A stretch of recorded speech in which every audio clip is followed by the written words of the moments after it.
Are you currently having problems with not being able to sign in into your Starbucks app and you want to be able to fix this? Well, in this video, I'm going to show you a quick and easy guide on how you can actually fix this issue. So what you're going to do first is to just close your Starbucks app. So we need to close our Starbucks app and instead we're going to go into our settings app. So open up your settings app and now you should be taken to this page right here.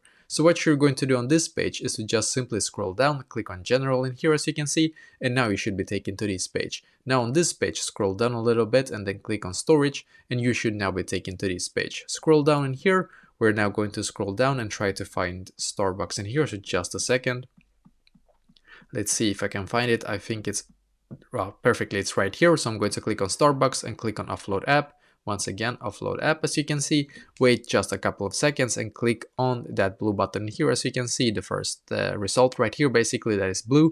And what will happen now is that you will now auto update your Starbucks app, and it's going to fix a lot of bugs that was in the previous app version, basically. Because me myself, I had the exact same problem. I did this and I was able to log back in, no problem with Starbucks basically. But if you're still not able to sign in, it might be because you have either entered like an incorrect email address or phone number, or sorry, incorrect email address or also incorrect password, of course. So make sure that if you actually have access to either your email address or phone number, whatever you use to be able to sign in into your Starbucks app, make sure that you have access to it, and then you can just click on forgot password and you will be able to reset your account. So that is also another way that you can fix this issue, just so you know.